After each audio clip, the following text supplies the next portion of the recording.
मिलेगा सहयोग ग्रहों का, श्रेय नहीं मिलेगा काम का। स्वप्न बड़े देखें लेकिन उसके लिए दौड़ना अधिक होना चाहिए। ये बात धनु राशि के जातकों ने इस महीने मुख्य रूप से ध्यान में लेनी चाहिए। लक्ष्य को निश्चित कर उस अनुसार मार्गक्रमण करने वाले लोगों के राशि के रूप में धनु राशि की पहचान है। लक्ष्य निश्चित करके तीर सीधा निशाने पर लगाना चाहिए, ये आपका मूल स्वभाव है। नमस्कार, मैं एस्ट्रो गुरुमा डॉक्टर ज्योति जोशी आप सभी ज्योतिष प्रेमियों का हार्दिक स्वागत करती हूँ। हम जून 2025 माह के राशि भविष्य को समझ रहे हैं। आज हम धनु राशि के जातकों के लिए ये महीना कैसा रहेगा इस पर विस्तार से वार्तालाप करेंगे। विभिन्न दृष्टिकोण से इस महीने के ग्रह स्थिति का हम शास्त्रोक्त विश्लेषण करने वाले हैं। साथ ही वीडियो के अंत में मैं आपको इस महीने करने वाला विशेष उपाय भी बताने वाली हूँ, इसीलिए वीडियो को अंत तक देखना न भूलें। एक और महत्वपूर्ण बात है, हम विभिन्न दृष्टियों से ये महीना आपके लिए कैसा रहेगा बड़े विस्तार से बताते हैं। आपके अनुभव क्या रहे ये आप हमें कमेंट द्वारा हम तक पहुँचा सकते हैं।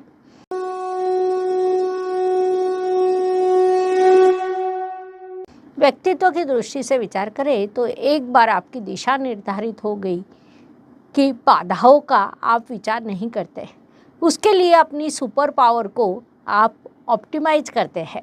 राशि स्वामी गुरुदेव इस समय काल में सप्तम स्थान में विराजमान है।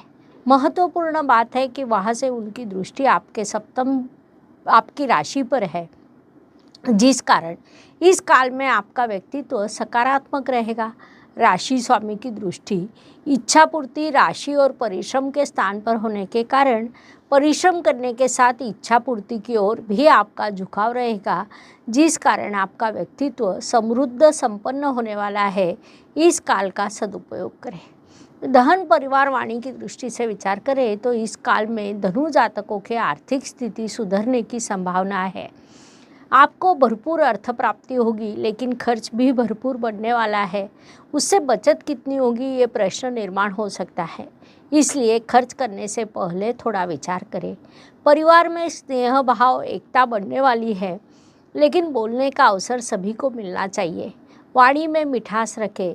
जन्मदिन किसी का भी ना भूलें, नहीं तो अकारण ही इमोशनल सीन शुरू होगा, जिससे आप विचलित हो सकते हैं। उस दृष्टि से ध्यान रखें। पराक्रम एवं परिश्रम की दृष्टि से विचार करें तो आपके तृतीय स्थान में राहु ग्रह आया है, जो अत्यंत शुभ बात कही जा सकती है, क्योंकि ज्योतिष नियमों के अनुसार राहु को कुंडली का तृतीय स्थान विशेष रूप से अच्छा लगता है। विशेष रूप से कुंभ राशि का राहु बड़ी बात होती है।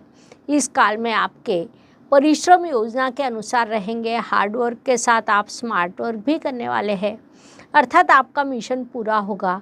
यात्रा के योग निर्माण होंगे, उससे आपको सफलता मिलेगी। इस काल का लाभ उठाइए। वास्तु, वाहन, भूमि, सुख शांति की दृष्टि से विचार करें तो आपके चतुर्थ स्थान में शनिदेव आए हैं, जो आपको इन सभी दृष्टियों से शुभ फल देने वाले हैं, लेकिन हर फल में विलंब भी होगा। घर में कुछ बदलाव करने का आप विचार करेंगे। वास्तु विशेषज्ञ का भी आगमन हो सकता है। वाहन खरीदारी या वाहन दुरुस्ती के योग भी है, लेकिन वाहन चलाते समय उचित ध्यान रखें, ये सलाह दी जाती है। शिक्षा, संतति, प्रणय की दृष्टि से विचार करें तो आपके पंचम स्थान में शुक्रदेव का आगमन हुआ है, जिस कारण जीवन में नए मित्र आने की संभावना है। पढ़ाई करते समय अन्य चीज़ों की ओर भी आपका मन आकर्षित होगा। विशेष रूप से सोशल मीडिया पर अधिक समय व्यतीत करेंगे, इसीलिए उस दृष्टि से उचित ध्यान रखें। पढ़ाई पर ध्यान केंद्रित करें। पढ़ाई में रिवीजन करना आवश्यक होता है, उसके लिए कई बार मोबाइल अन्य कामों से दूर रहना भी आवश्यक है, ये बात समझ लीजिए। स्वास्थ्य, कर्ज, प्रतिस्पर्धी, शत्रुओं की दृष्टि से विचार करें तो थोड़ी गर्मी बढ़ना, सर्दी खांसी जैसी बीमारी बढ़ना जैसे प्रश्न निर्माण हो सकते हैं। शत्रु और प्रतिस्पर्धी भी आपको परेशान कर सकते हैं, उनका सामना करते हुए आप सफल होंगे। फिर भी इन सभी दृष्टियों से अपना उचित ध्यान रखें, ये सलाह आपके लिए है। नौकरी एवं व्यवसाय की दृष्टि से विचार करें तो नौकरी करने वाले धनु जातकों को नई जिम्मेदारियां मिल सकती है, वहीं से आपके लिए सफलता के द्वार खुलने वाले हैं। व्यवसाय में लाभकारी अवसरों के प्रपोजल सामने आएंगे। पार्टनरशिप करते समय सावधान रहे, सोच समझकर निर्णय ले। सरकारी कामों में थोड़ा विलंब हो सकता है, लेकिन प्रयास करते रहे, तभी आपको सफलता प्राप्त होगी, ये बात ध्यान में लें। भाग्य एवं शुभ संकेत की दृष्टि से विचार करें तो धनु जातकों के लिए ये महीना कई शुभ संकेतों से भरा है। उसमें मुख्य रूप से कहा जाए तो इस काल में आपके भाग्य का ग्राफ धीरे धीरे ऊपर जाने वाला है। अपरिचित लोगों से आपको मदद मिलेगी, इच्छा के अनुसार घटना होगी जिसका आपने विचार भी नहीं किया होगा।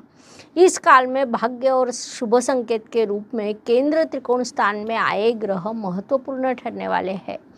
धनु राशि के लिए योग कारक मंगल देव 7 जून को भाग्य स्थान में प्रवेश कर भाग्य समृद्ध करने वाले हैं, इसलिए इस काल को सदुपयोग करें।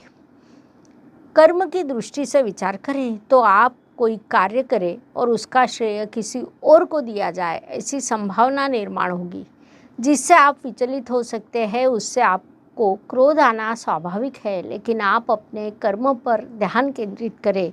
सफलता आज नहीं तो कल आपको अवश्य मिलेगी। लाभ की दृष्टि से विचार करें तो जब हम शांति से अपना काम करते रहते हैं तब परिश्रम को फल अवश्य मिलता है। पुराना कोई सपना पूरा होने के योग निर्माण हुए हैं, उससे आपका आत्मविश्वास बढ़ेगा, इसीलिए इस काल का उपयोग करें। व्यय एवं परदेश गमन की दृष्टि से विचार करें तो धनु जातक इस काल में नया निवेश करने वाले हैं। उसे करते समय उचित योजना, उचित विचार करें। निवेश की दृष्टि से शुभ अवसर आपके लिए निर्माण होने वाले हैं। छोटी बड़ी यात्रा हो सकती है जो आपके लिए लाभकारी रहेगी। हर सुबह नया दिन प्रकट होता है, उसके बाद रात होती है, अर्थात दिन के बाद रात और रात के बाद दिन। ये प्रकृति का चक्र है जो मनुष्य जीवन पर लागू होता है। फलस्वरूप हर दिन हर किसी के लिए एक जैसा या समान नहीं होता।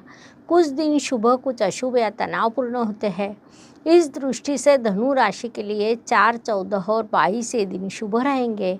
11, 20 और 29 ये दिन अशुभ, तनावपूर्ण तथा संघर्ष से भरे रहेंगे। इसी को ध्यान में रखते हुए योजना बनाइए। उपायों की दृष्टि से विचार करें तो ज्योतिष में छोटे छोटे लेकिन बड़ा परिणाम करने वाले उपाय बताए गए हैं। अशुभ चीज़ों की अशुभता कम करने का, शुभ चीज़ों की शुभता बढ़ाने का उनमें सामर्थ्य होता है। उस अनुसार जून माह का विचार करें तो धनु जातकों ने गुरुवार के दिन पीले रंग की वस्तुओं का दान करना चाहिए। गरीब बच्चों को पढ़ाई के उपयोगी साहित्य दान करें। हर रोज ओम ह्रां ह्रीं हो ओम गुरवे नमः इस मंत्र का 11 बार जाप करें। मंदिर में या गुरु के सानिध्य में थोड़ा समय व्यतीत करें। गुरु के आशीर्वाद प्राप्त करें। जेब के रुमाल में चने की दाल और गुड़ बांध कर रखें। इन उपायों के शुभ परिणाम प्राप्त होंगे, इसलिए अवश्य करें। इस प्रकार जून 2025 ये महीना कैसा रहेगा ये जानने के लिए इतनी जानकारी पर्याप्त है। वीडियो अच्छा लगा हो तो लाइक, शेयर, सब्सक्राइब करें।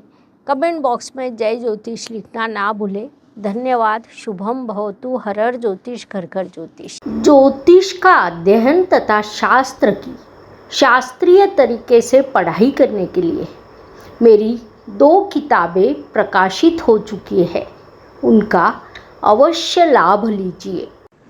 Please like, share and subscribe the channel. और हाँ, बेल आइकॉन दबाना ना भूलें। धन्यवाद।